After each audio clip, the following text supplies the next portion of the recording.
so we figured out that this booster wasn't going to work. I kind of assumed that this booster was too big for the intake manifold that we're going to be running. We're going to have to take this out. I have a couple ideas on what we're going to do. I think we're either going to do a Porsche 944 booster, because that one's smaller and they're actually like the same brand of booster, so like it should fit with a slight modifications. So either the Porsche 944 booster, or I've also looked into the E90 boosters. Maybe that would work. I have to do a little bit more research, but regardless, this thing has to come out. I also know that Chase Bays makes a brake booster delete that would easily solve this issue, but this is going to be a street car as well, so I want to have power brakes and everything, so I don't think that would work out very well for me. Just for this application, it would be perfectly fine if it was just a track car, but this is also going to be on the street, so I want to have ABS. I could also possibly like cut and weld, but if I can get away with a smaller booster that just bolts right up and looks a lot cleaner, I'd much rather do that than cut and weld this one. So yeah, we're gonna have to take this guy out. Hopefully I don't make a huge mess. We're just gonna have to get as much fluid out of here as possible, and then disconnect these brake lines, unbolt it from the inside, take these bolts out, and it should come out pretty easily. So yeah, let's just get to taking this brake booster out.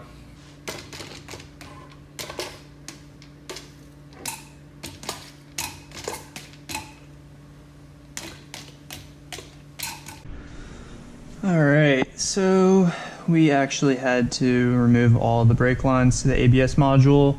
Wasn't that big of a deal. I just busted my knuckles a couple times and took them off with this 11 mil. Bruh. There we go. Oh, we got some fluid coming out of this guy. There we go. Master cylinder is out. Alright, so here's what it's looking like inside. So as you can see, 13 nut right there, 13 nut up there to the right. I don't know if you guys can see that. Yeah, you probably can. Alright, so you get those two 13 nuts. There's a pin thing that goes right here. It's like one of these little clips. You just pull up on it in between and then pull it out. There's two of them, so one right there and then one up there. So then you're just gonna move this pedal to the side. All right, we got it off one side, and now this guy is just gonna come right out. The big old brake booster we got going on here. So yeah, I think these are 12 inches or something like that, and then the E90 ones are like 9 inches or something, or 10 inches around there. So if we get like a inch or two of clearance right here, I think that'll be enough for the intake manifold to fit. And then we're just gonna have to cut this away, probably like right here, just so it fits in there. But yeah, that is all out now. All right guys, we are gonna be heading to the junkyard to see if they have an E90 brake booster. So yeah, we got that out. And now we're gonna go get an E90 brake booster and see how that all works. Hopefully, fingers crossed, it fits and it works, because then we'll have that issue solved, because I don't want manual brakes, I want power brakes for a street / drift car. So yeah, we're gonna get that E90 brake booster. Right here, we got E90. Let's see if it has a brake booster. It looks a little beat up, but it does have a brake booster. Looks a little rough though, so I might go look for a cleaner one, but at least we know we have one here. I mean, the brake booster looks fine, so I might just grab this one. It already has some brake lines cut for it, so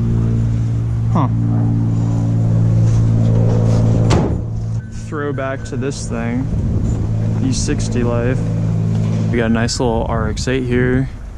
Let's see if the Dorito's still in here. Nope, figured. Oh, that's real nice right there. That is real nice. Yeah, she was dirty all right, I can tell you that. Woo! You already know some G drifty boy cut this rear end off because he was slapping walls or something. Poor guy just put a brand new alternator in here and now it's in a junkyard. That sucks. Bro, this thing's tummy clean. And it got rained in, so you already know this thing was way cleaner, but damn. It really be clean in here, even with all the rain that came in here. Can never have enough of these. These are for the side skirts and they always break, so I'm gonna grab these while I'm here, might as well. And I know this is probably not how you're supposed to take them off, but yeah, these things break literally all the time. So yeah, if you're in a junkyard and you see all these clips missing on E36s, I was probably there. All right, yeah, there's no other E90s here, so we're just gonna go back to the other one and grab that brake booster. This car smells like an expired sun-dried raisin on a hot day, just cooking in the sun. That's what it smells like.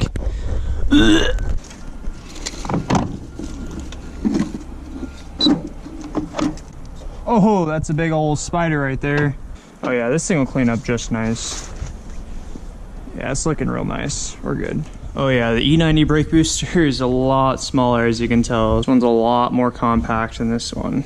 This one's like way larger. The only thing I do see that I'm going to have to change is this right here. So as you can see, this has like these two right here, and this one is just like this. So this one also looks a little bit longer, so we're gonna have to measure exactly how long it is. Yeah, we're gonna go test fit it in the car now and see how it fits exactly. So I'm not gonna be like modifying it just yet.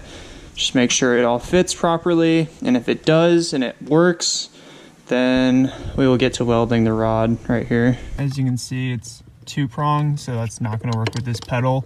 So that's why we're gonna have to cut this one as well and then weld the other one on, and it'll just go right into the factory pedal like how it did before. So that'll work just fine, which is awesome. All right, so we got the brake booster in here, and then we installed each factory brake line to where it needed to go, just so they were kind of in place to show exactly how everything's gonna sit. So this fits in there very snug, which is nice, with the ABS module. And then we're just gonna have to make our own brake lines to go from right here to right here. And then this one's gonna go to right here. And then it should be all set and ready to go, and we will have power brakes all figured out. So that's nice, just to get this out of the way. This is not very fun to do, but has to be done. So yeah, we're gonna get this all figured out.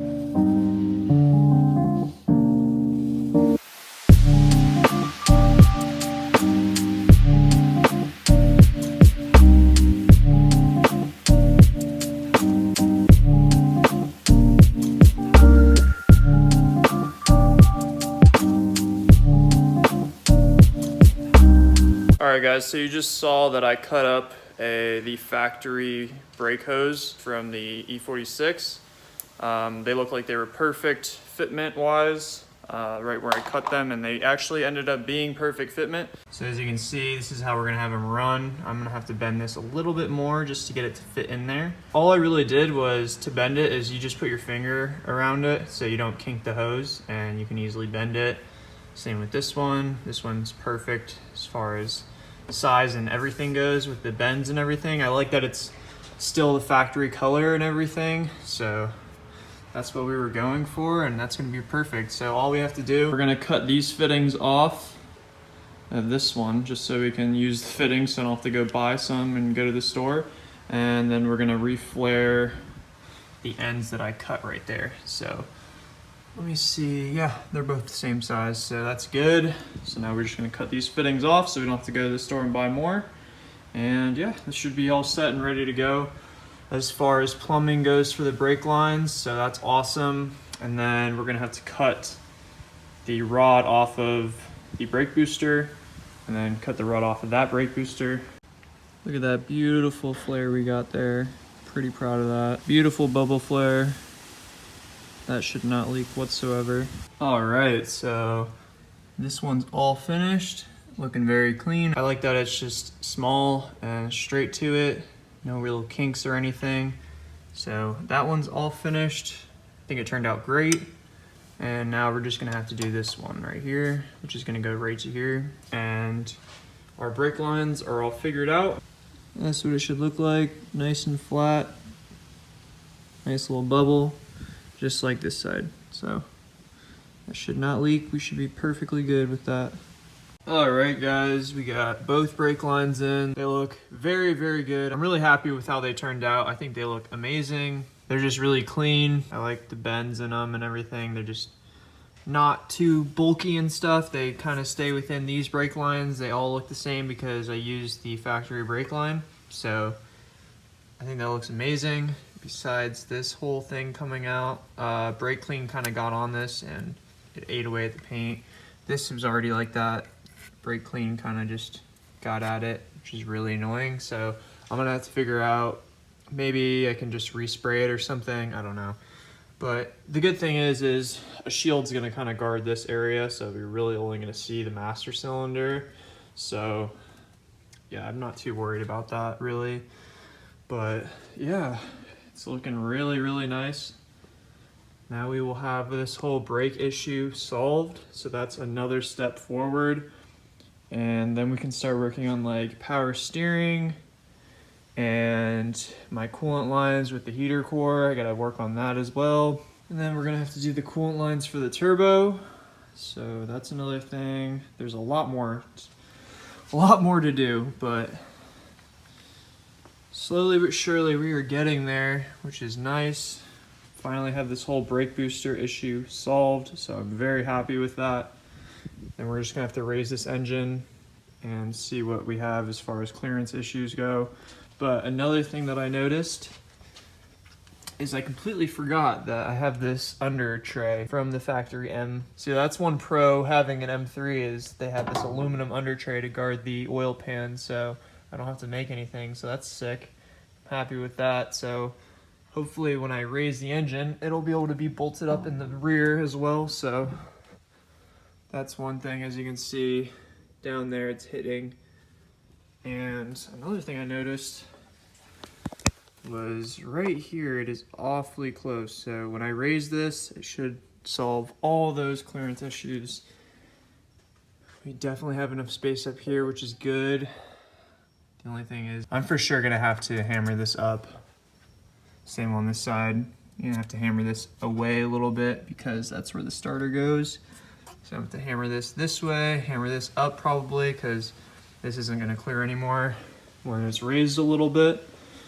But not too bad, not too bad. Hey guys, it is the next day. We're gonna finally paint these valve covers wrinkle black. So just got them kind of prepped, all cleaned up and everything. And we heated it up with a blow dryer just to get the metal all kind of heated up underneath so it'll wrinkle faster. We're just gonna start spraying this thing down. So yeah, we're gonna make it pass this way, then make it pass this way, and then lastly diagonally.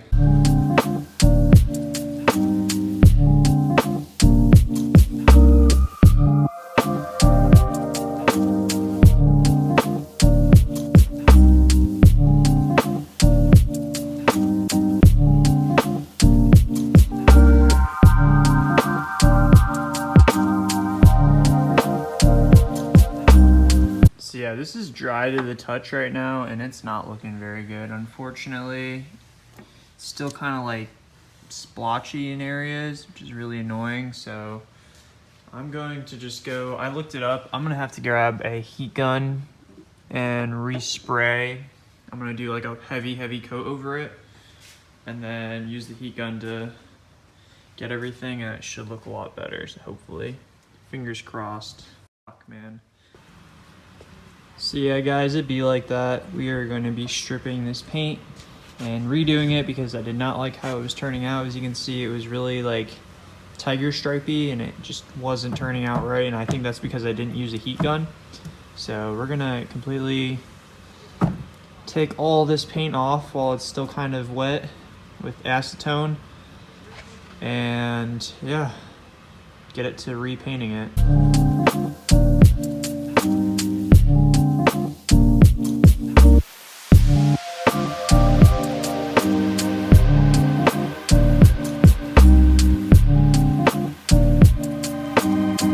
All right, so we got this valve cover all cleaned up and ready to go for the new paint because the first spray didn't turn out how I wanted it. You know, it happens.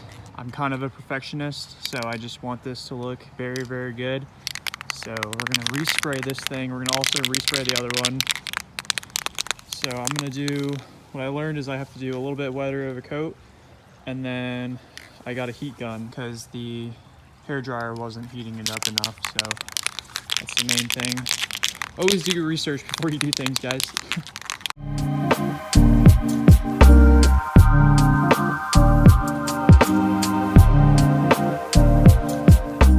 It is looking much, much better now, guys. The heat gun has been doing work on these wrinkles for sure, so definitely invest in a heat gun so you don't have to do it twice like I did. So yeah, look at the difference. See how this is like, there's a lot of unevenness in the paint. And then we got this one. Much, much better. That's what I was going for instead of like this. Way, way better. So yeah, now we're gonna get to doing this one.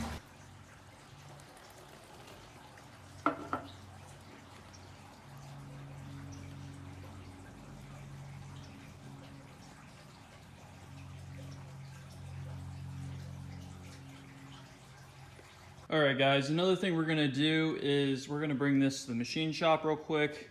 As you can see, we already got it slightly honed, but it needs to be honed a little bit more just so it fits on here nicely, like nice and snug, because as you can see right here, really doesn't want to go on, and I don't want to have to keep pressing this thing in and like pulling it with a special tool or whatever if I ever need to take it off in the future. So I want to get this thing honed so it doesn't get stuck on here, because I know that's a common issue with these ATI dampeners.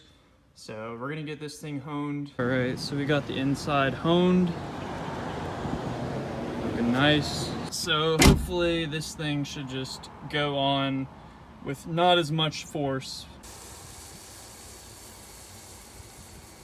All right, guys, we are gonna let this sit in there for a little bit in the hot boiling water just before we put it on there so it expands a little bit and it's easier to install.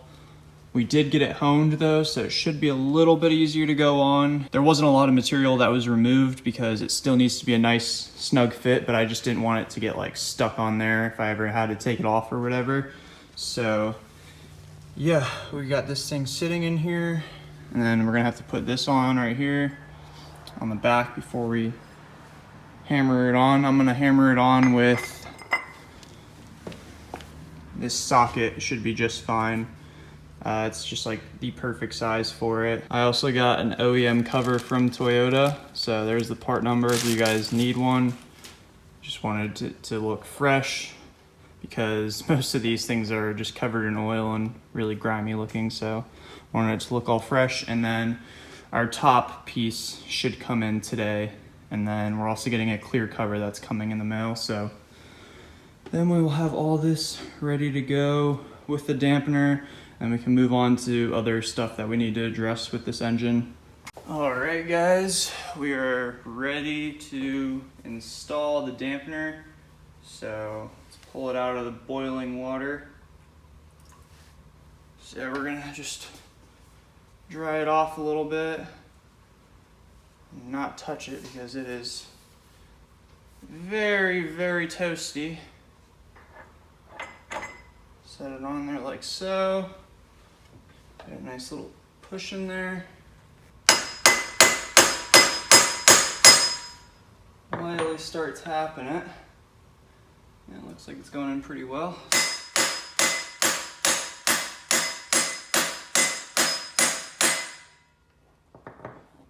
Look how beautiful this Titan Motorsport dampener is. This thing is amazing.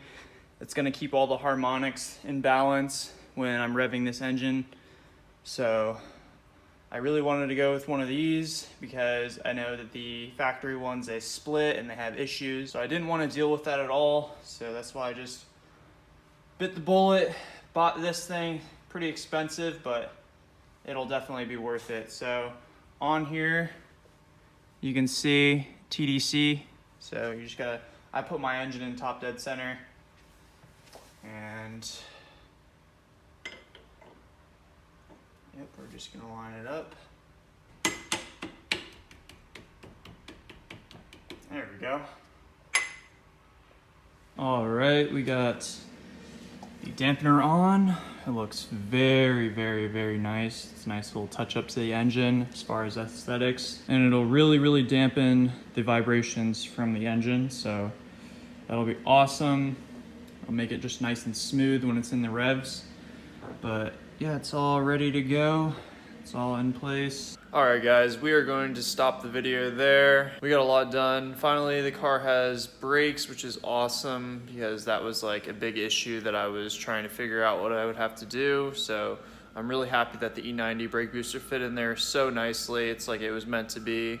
Just all bolts right up, and then the intake manifold fits perfectly. So yeah, thanks for watching, guys. I'm really hyped with how this thing's turning out. I hope you guys are too. Sorry for the slowdown on the uploads, but don't worry, a lot of content coming your guys' way. This week was finals week, so it was really hectic with school and stuff, but we're getting right back on track. Don't worry, I've been putting a lot of work into this car just to get it closer and closer to startup. So yeah, guys, that's going to be it for this video. Thanks for watching. Subscribe if you haven't already. Like the video and leave a comment on what you guys think. And I will see you all in the next video.